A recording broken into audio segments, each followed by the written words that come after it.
Guntur parade ground లో drone కలకలం సృష్టించింది. హై సెక్యూరిటీ జోన్ లో ఉన్న పెరేడ్ గ్రౌండ్ లో ప్రైవేటు డ్రోన్ ఎగరటంపై పలు అనుమానాలు వ్యక్తమవుతున్నాయి. డ్రోన్ ఆపరేటర్లను పోలీసులు అదుపులోకి తీసుకున్నారు. అలాగే డ్రోన్ ను స్వాధీనం చేసుకున్నారు.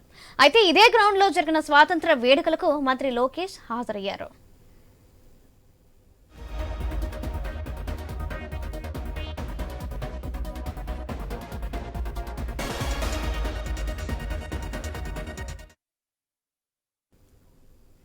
గుంటూరు పెరేడ్ గ్రౌండ్ లో డ్రోన్ కలకలం సృష్టించింది. హై సెక్యూరిటీ జోన్ లో ఉన్న పెరేడ్ గ్రౌండ్ లో ప్రైవేటు డ్రోన్ ఎగరడంపై పలు అనుమానాలు వ్యక్తమవుతున్నాయి. డ్రోన్ ఆపరేటర్లను అదుపులోకి తీసుకున్న పోలీసులు డ్రోన్ ను కూడా స్వాధీనం చేసుకున్నారు. అయితే ఇదే గ్రౌండ్ లో జరిగిన స్వాతంత్ర దినోత్సవ వేడుకలకు మంత్రి లోకేష్ హాజరయ్యారు. ఈ విషయానికి సంబంధించి మరింత సమాచారం మా ప్రతినిధి సాంబశివరావు అందిస్తారు. సాంబశివరావు, చెప్పండి.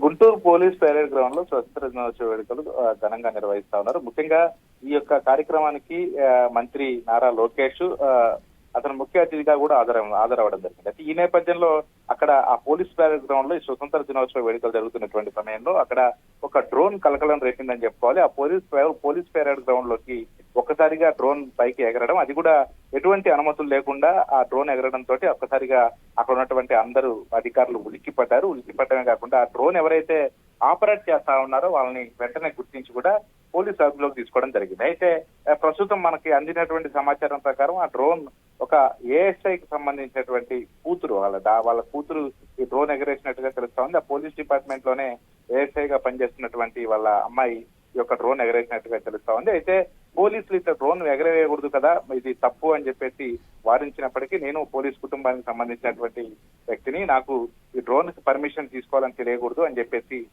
తెలియదని చెప్పేసి కూడా ఆమె పోలీసులు కూడా వాదించడంతో పోలీసులు ప్రస్తుతం ఆ డ్రోన్ ని సీజ్ చేసేసి అమ్మాయిని ప్రస్తుతం నాగరంపాలెం పోలీస్ స్టేషన్ లో ఉంచారని చెప్పుకోవాలి. ముఖ్యంగా మరి అమ్మాయి అక్కడికి ఎందుకు వచ్చింది, అక్కడ డ్రోన్ ఎందుకు ఎగరవేయాల్సి వచ్చింది, అది కూడా మరి పోలీసు కుటుంబానికి సంబంధించి అయ్యింది. పోలీసులు అనుమతి కూడా ఎటువంటి అనుమతి లేకుండా అదే పోలీస్ పెరేడ్ గ్రౌండ్ లో డ్రోన్ ఎందుకు ఎగరవేసింది అనేపై కూడా ప్రస్తుతం పోలీసులు అయితే విచారిస్తున్నటువంటి పరిస్థితి. ఎందుకంటే అక్కడ నారా లోకేష్ వచ్చారు, అదేవిధంగా అక్కడ ఎస్పీ స్థాయి అధికారులు, కలెక్టర్ అందరూ కూడా హై సెక్యూరిటీ అధికారులు కూడా ఉన్నటువంటి నేపథ్యంలో ఈ రకంగా మరి డ్రోన్ ఎగరడం అనేది పూర్తిగా నేరం కాబట్టి దానిపై పూర్తి స్థాయిలో కూడా విచారణ చేస్తున్నటువంటి పరిస్థితి అయితే ఉంది. Right, thank you Sambasivarao.